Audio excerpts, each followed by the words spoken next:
welcome to Tirupati International School, and this is your account lecture. I am your class teacher Madhuri Dave. Okay, I am your account teacher. Now we will start our chapter number first. Continue. Okay, page number 8. Take out your page number 8 in your book. जिसके पास book नहीं है कोई problem नहीं है, just because सब कुछ board पर mention है. Done. In our last lecture हम लोग ने लर्न किया था कि अकाउंटिंग होता क्या है, अकाउंटिंग की कैरेक्टरिस्टिक्स क्या क्या है. तो आप सबको वो सब लर्न हो चुकी है. Just because in easy form I explain you. Now accounting information जो होती है, अकाउंटिंग इन्फॉर्मेशन का मीनिंग क्या है? जो अकाउंट्स आपने बनाए, वो अकाउंट्स बनाने के बाद में जो रिजल्ट आया, रिजल्ट क्या आया, प्रॉफिट या लॉस जो भी हुआ है वो, उसे कहा जाता है अकाउंटिंग इन्फॉर्मेशन. अकाउंट्स बनाने के बाद में कभी भी अकाउंट्स फिनिश नहीं हो जाता जब तक कि वो इन्फॉर्मेशन, वो रिजल्ट्स हम लोग यूज़र्स तक ना पहुंचाए, है ना. यूज़र्स क्या होते हैं? जो किसी ना किसी फॉर्म में किसी भी बिजनेस से रिलेटेड है ना. रिलेटेड है का मीन्स वो किसी न किसी फॉर्म में किसी इंडस्ट्री, किसी बिजनेस, किसी कंपनी से लिंक करते हो. जो उनसे लिंक नहीं करता है वो उनके यूजर्स नहीं होंगे. फॉर एग्जांपल टाटा इंडस्ट्रीज़ है, तो टाटा के साथ में जो वर्क कर रहे हैं वो लोग, या उसके अंदर जिसने इन्वेस्टमेंट किया है वो लोग, या जो उनके साथ में डील करते हैं, मीन्स गुड्स लेना इन एनी फॉर्म डील करते हैं, तो वो सारे उसके यूज़र्स है. ठीक है. बट क्या हम लोग टाटा के यूज़र्स हैं? नहीं. जस्ट बिकॉज हम लोग टाटा इंडस्ट्री में किसी भी फॉर्म में लिंक नहीं है, ना इन्वेस्टमेंट किया है, ना वहाँ यहाँ पर वर्क करते, तो हमें टाटा की रिपोर्ट से कोई मतलब नहीं है, उसकी अकाउंटिंग इन्फॉर्मेशन से कोई मतलब नहीं होगा. बट जो उसमें वर्क कर रहे हैं, इन्वेस्टमेंट करना चाहते हैं, क्रेडिट उनके अंदर जो सेल आउट कर रहे हैं, सेल आउट हो रहा है, परचेज कर रहे हैं गुड्स को, वो सब उनसे लिंक करते हैं. ठीक है. यूज़र्स कितने टाइप के होते हैं? यूज़र्स होते हैं 2 टाइप्स के. एक होता है एक्सटर्नल यूज़र और एक होता है इंटरनल यूज़र. ठीक है. Now what do you mean by internal user? जो किसी बिजनेस फॉर्म में, कोई भी बिजनेस ले लो, XYZ, रिलायंस है, टाटा इंडस्ट्री है, बाटा का शोरूम है, कोई भी एक कंपनी ले लो. हम लोग लेते हैं Reliance industry. Okay. Reliance industry में कोई जो अंदर वर्क कर रहा है, अंदर वर्क करने का मतलब है इन मैनेजर फॉर्म मैनेजर है, सेकेंड थिंग ओनर है, थर्ड थिंग वो उसका एम्प्लॉय है या उसका लेबर है, जो लेबरर है जो वहाँ पर इन लेबर फॉर्म वर्क कर रहा है फैक्ट्री में, जो अकाउंट्स मेंटेन कर रहा है. सारे यूज़र्स ऐसे जो कि उस कंपनी के अंदर वर्क कर रहे हैं, जो उसके अंदर वर्क कर रहे हैं, वो है इंटरनल यूज़र, क्योंकि इंटरनली उनसे लिंक्ड है. डन. एक्सटर्नल यूज़र जो उसमें इन्वेस्ट करना चाहता है या फिर जिसने उसमें इन्वेस्ट किया है ना. आउटर साइड हो गया, थर्ड पार्टी हो गई है. तो जो आउटर साइड के हैं वो सारे क्या हो गए? उसके एक्सटर्नल यूज़र्स. अब उसमें टैक्स अथॉरिटी एट्सेट्रा आता है, इन्वेस्टर, टैक्स अथॉरिटीज़, जो उसको गुड्स को सेल आउट कर रहा है उस कंपनी को, वो भी उससे लिंक्ड ही हुआ, बट आउटसाइडर पार्टी है.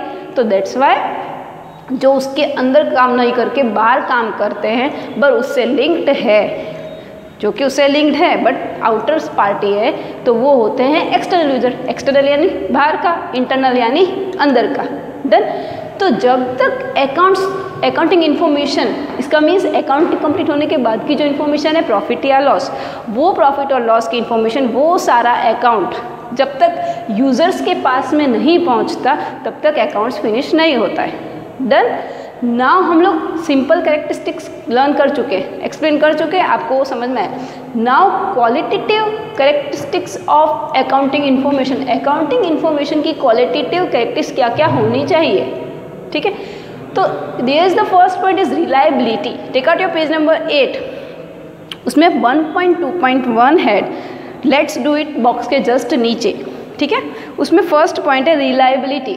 रिलायबल होना चाहिए, मतलब reliability means the user must be able to depend on the information. जितने भी यूज़र्स है, एक्सटर्नल एंड इंटरनल. ठीक है. जब भी यूज़र्स वर्ड यूज़ किया जाएगा उसका मीन्स दोनों टाइप के एक्सटर्नल और इंटरनल यूज़र्स से होगा. तो यूज़र्स को जो भी इंफॉर्मेशन प्रोवाइड किया जाए वो रिलायबल होनी चाहिए, जस्ट बिकॉज वो जो यूज़र है वो डिपेंडिंग होता है अकाउंटिंग इन्फॉर्मेशन पर, क्योंकि वो उसको वेरीफाई करने नहीं जाएगा. ठीक है. अकाउंटेंट ने जो इन्फॉर्मेशंस बनाए, जो अकाउंट्स बनाए हैं, उन्हीं अकाउंट्स को वो सच मानकर कि वो ट्रस्टवर्दी है, बायस नहीं है, कोई भी उसमें पार्शियलिटी करके कोई अकाउंट्स नहीं बनाए, कोई भी टाइप का मिसमैनेजमेंट नहीं हुआ है, कुछ भी ओमिट नहीं हुआ है, ट्रस्टवर्दी है, ये सोचकर वो सिर्फ ट्रस्ट करता है अकाउंटिंग इन्फॉर्मेशन पर।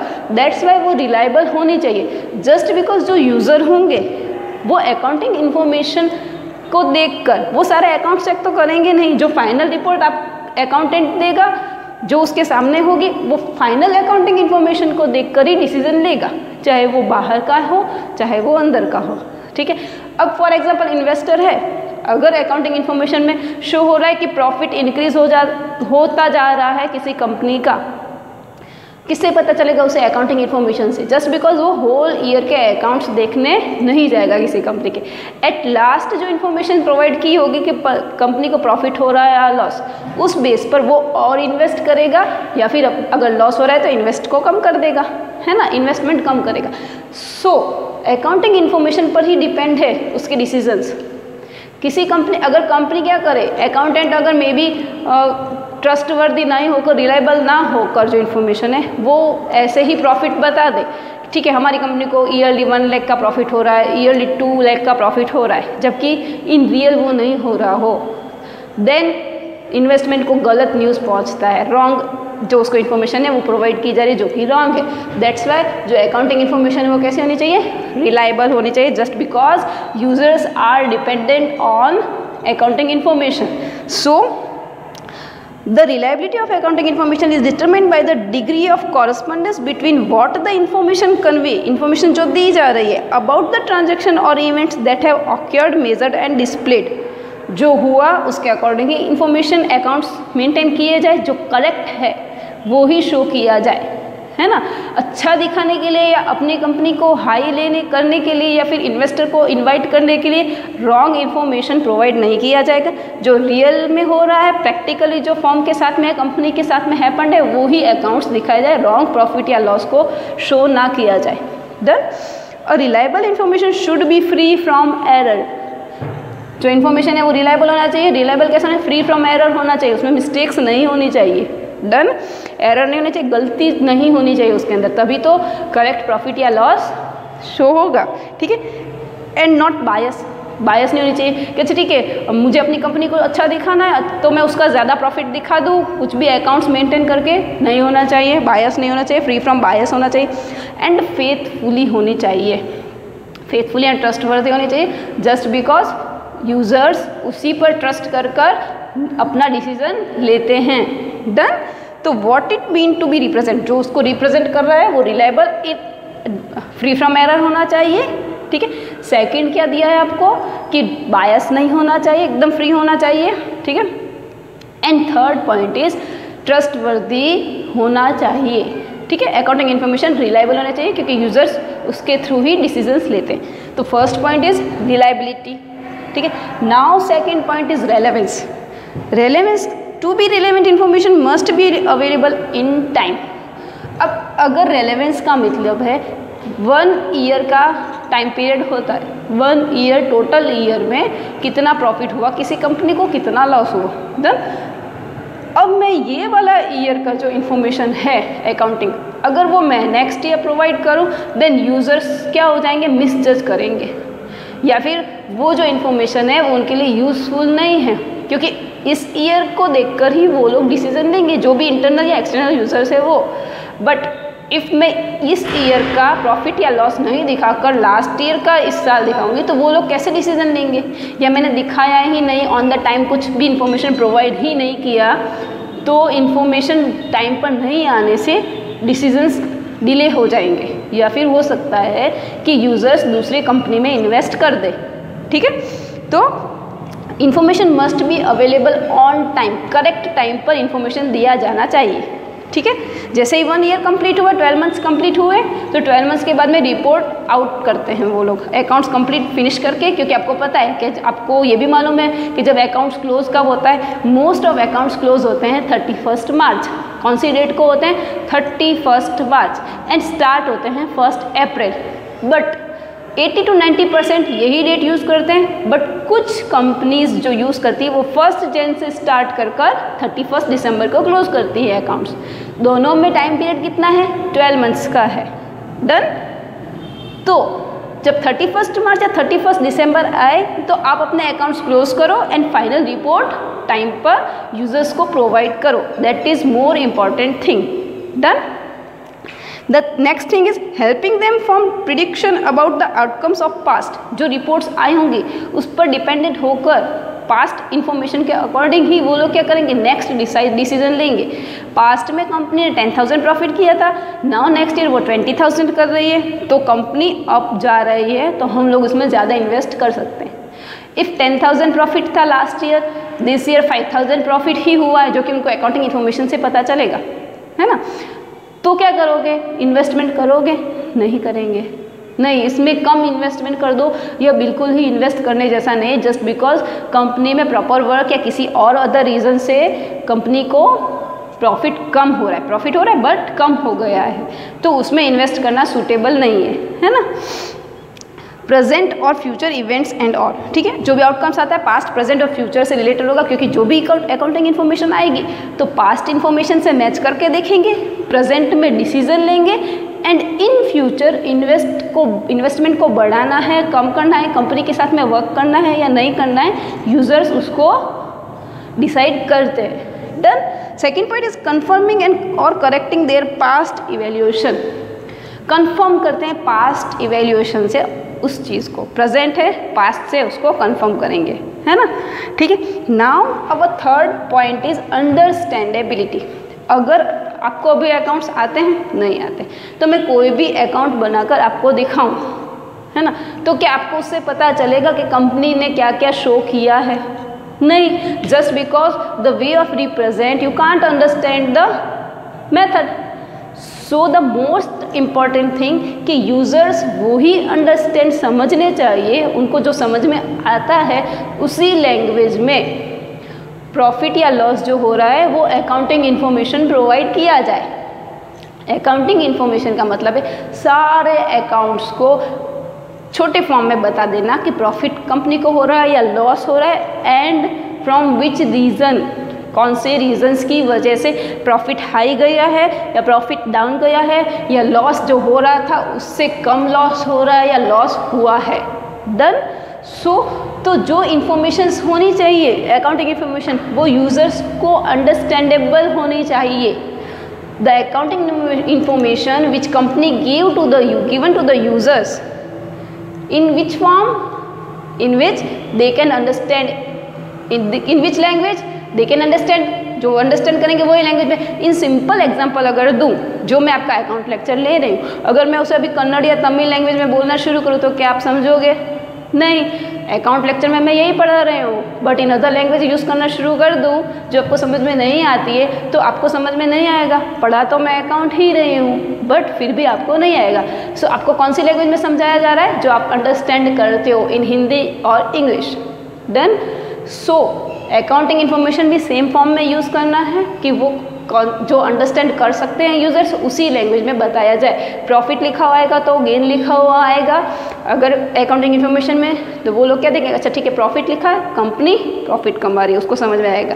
गेन लिखा है, यूज़र्स को समझ में आएगा गेन हो रहा है. क्योंकि जस्ट बिकॉज सभी users, all the users are not related from the account field, वो अकाउंट फील्ड से यूज़ नहीं करेक्ट नहीं करते हैं, बट उनको समझ में फिर भी आता है कि प्रॉफिट हो रहा है या लॉस हो रहा है. तो यूज़र्स जिसमें अंडरस्टैंड करते हो उसी टाइप ऑफ फॉर्म में आपको अकाउंटिंग इन्फॉर्मेशन प्रोवाइड होना चाहिए, उसकी कैरेक्टरिस्टिक्स है. So in your understandability point, understandability means decision maker must interpret accounting information in the same sense as it is prepared. जिस सेंस में उसे प्रिपेयर किया है वो उसी फॉर्म में अंडरस्टैंड करे. ठीक है. जिस फॉर्म में बनाया है वो ही समझ में आना चाहिए. फॉर एग्जाम्पल अगर मैं आपको दूँ, मैंने बोला राहुल ने भरपेट खाना खाया और राहुल ने खाना खाया, दोनों में क्या डिफरेंस है? राहुल ने खाना खाया, ठीक है, खाया, सेटिस्फाइड हो गया. राहुल ने भरपेट खाना खाया, दोनों डिफर है ना. तो भरपेट का मतलब उसने फुल खा लिया, अब वो नहीं खा सकता. राहुल ने खाना खाया मतलब उसको थोड़ा सा कुछ मिल गया खाने को, उसने खाना खाया है पर उसका पेट फुल नहीं है, उसने सेटिस्फाइड नहीं हुआ है. दोनों में डिफरेंस है. Same as well as accounting information understandable होने चाहिए जिस फॉर्म में देना चाहते हैं. जिस फॉर्म में अकाउंट्स को शो करना है उसी फॉर्म में सामने वाले को अंडरस्टैंड होना चाहिए। उसमें मिस लैंग्वेज या मिस जजमेंट नहीं आना चाहिए, मिस अंडरस्टैंडेबिलिटी नहीं होनी चाहिए। जिस फॉर्म में अकाउंटिंग इन्फॉर्मेशन प्रोवाइड किया जा रहा है उसी वे ऑफ फॉर्म में जो इन्फॉर्मेशन यूज़ कर रहे हैं वो चीज़ को यूज़र्स उनको उसी फॉर्म में समझ में आना चाहिए। So main point is understandability is important in accounting information. Then the qualities that disguise between good and bad communicate is in a message are fundamental to the understandability of message। अगर accounting information जिस way of form में show किया है, जो user से उसने उसको समझा ही नहीं, मिसअंडरस्टैंड होकर कुछ और समझ लिया हो, तो क्या अकाउंटिंग इन्फॉर्मेशन को वो प्रॉपरली यूज़ कर रहा है? नो। दैट्स वाई अकाउंटेंट का काम है कि वो अकाउंटिंग इन्फॉर्मेशन को किस वे ऑफ फॉर्म में शो करे, जिस वे ऑफ फॉर्म में यूज़र समझ रहा है, जो वो बताना चाहता है वो ही वो समझे, ना कि मिसअंडरस्टैंड हो। ठीक है। Now our last point is comparability. Now comparability, एक बिजनेस है उसमें 10,000 प्रॉफिट है, सेकंड बिजनेस है उसमें 20,000 प्रॉफिट है, बट कंपेयर करने के लिए क्या चाहिए? फर्स्ट थिंग, जो इन्फॉर्मेशन है वो टाइम पर आनी होनी चाहिए, वो टाइम पर आई हो, सेम टाइम ऑफ पीरियड दोनों कंपनीज जो मैं कंपेयर करना चाहती हूँ एज अ यूज़र्स, है ना। अगर मैं यूज़र हूँ तो मुझे क्या चाहिए कि दो कंपनी जो मैंने चूज़ की है उन दोनों की अकाउंटिंग इन्फॉर्मेशन सेम टाइम की होनी चाहिए। कंपेयर करने के लिए क्या चाहिए? सिमिलरिटीज़ चाहिए। अब अगर एक कंपनी शूज़ का वर्क कर रही है और दूसरी कंपनी प्रोडक्शन किसका कर रही है? कपड़े का, क्लोथ्स, तो क्या दोनों को कंपेयर करूं? नो। जस्ट बिकॉज उसका काम शूज़ का है, उसका काम क्लोथ्स का है। कौन सी कंपनीज को? सिमिलर कंपनीज को ही कंपेयर किया जा सकता है, तो सिमिलर कंपनीज की ही अकाउंटिंग इन्फॉर्मेशन के थ्रू कंपेरेबिलिटी होगा, है ना। अब इसकी जगह अगर मैं रिलायंस एंड एयरटेल, दो कंपनी के कनेक्शंस को, मोबाइल कनेक्शंस जो होते हैं वो लोग जो डेटा प्रोवाइड कर रहे हैं, नेटवर्क प्रोवाइड कर रहे हैं, तो अगर उसका मुझे देखना हो तो उसको कंपेयर किया जा सकता है ना। तो सिमिलरिटी होनी चाहिए। Second point is, first point is था आपका कंपेरेबिलिटी के लिए कि जो अकाउंटिंग इन्फॉर्मेशन है वो ऑन द टाइम होना चाहिए, सेम टाइम पर आना चाहिए। सेकंड थिंग है कि दोनों ही सेम फील्ड से होने चाहिए। अलग अलग बिजनेस कर रहे तो कंपेयर नहीं हो सकता। क्या मैं स्कूल का काम और डॉक्टर के काम को कंपेयर कर सकती हूँ? नहीं, है ना। क्या मैं छोटे से शॉप, रिटेल शॉप वाले को और मॉल्स के जो अकाउंट्स है दोनों को कंपेयर किया जा सकता है? नो। जस्ट बिकॉज वो छोटी शॉप लेकर बैठा है, उसका काम है लिमिटेड एरिया में, बड़ा है मॉल बड़ा है तो मॉल ज़्यादा शॉप्स लेकर बैठे हैं, उनका वाइड एरिया में वर्क हो रहा है तो उसका ऑब्वियस है प्रॉफिट हाई जाएगा, है ना। तो दोनों को कंपेयर नहीं कर सकते। बट टू सेम शॉप्स हैं पास में, क्लोथ्स के हैं, दोनों को कंपेयर कर सकते हैं। इफ़ मॉल्स है तो दो मॉल्स को भी हम लोग कंपेयर कर सकते हैं, सेम होना ज़रूरी है। ठीक है। तो first on time and second is on same field. Then it is not sufficient that the financial information is relevant and reliable at a particular time, in a particular circumstances or for a particular reporting entity। entity का means broad way में आपको बाद में बताएंगे, अभी आप समझो entity का मीन्स है बिजनेस। ठीक है। But it is equally important that the users सिर्फ इन तीन चीज़ों से, रिलायबिलिटी, रेलेवेंट एंड अंडरस्टैंडेबिलिटी से क्वालिटेटिव अकाउंटिंग इन्फॉर्मेशन जो है करेक्ट से वो फिनिश नहीं हो जाती है। कंपेरेबिलिटी अनदर इम्पॉर्टेंट थिंग है। ठीक है। So it is equally important that the users of the general purpose financial report are able to compare various aspects of an entity means business, of an business जो भी है over different time period with other entity का means business. Other entity से अगर मुझे उसे confirm करना है तो मुझे सेम फील्ड लेना होगा। Now you have to clear all the points of qualitative characteristics, है ना। क्वालिटेटिव कैरेक्टरिस्टिक क्या है इन्फॉर्मेशंस की? रिलायबल होना चाहिए, not from bias, any other चीज़ से इम्पैक्ट होकर नहीं बनाया होना चाहिए, ट्रस्टवर्दी होना चाहिए, है ना, और करेक्ट होना चाहिए, नॉट फ्रॉम एरर गलतियाँ मिस्टेक्स होने के चांसेस नहीं होते हैं, मिस्टेक्स नहीं होनी चाहिए उसमें, तभी तो यूजर्स करेक्ट डिसीजन ले सकेंगे। ठीक है। सेकंड क्या है, रेलेवेंस, रेलेवेंट होना चाहिए, ठीक है। थर्ड अंडरस्टैंडेबिलिटी, अंडरस्टैंडेबल होना चाहिए जो भी अकाउंटिंग इंफॉर्मेशन है वो। एंड कंपेरेबिलिटी, कंपेरेबल होना चाहिए अदर एंटाइटीज, अदर बिजनेस के साथ। एंटाइटी का मीन्स बिजनेस, आपके लिए नया वर्ड है, so I will write here entity का मतलब है कोई भी बिजनेस या फिर कोई भी कंपनी, ठीक है। तो this word is important in account. Clear? Now you have clear all the four points about characteristic of accounting information. Done. ये आपको अपनी नोटबुक में करना है। ओके, जय हिंद ऑल ऑफ यू।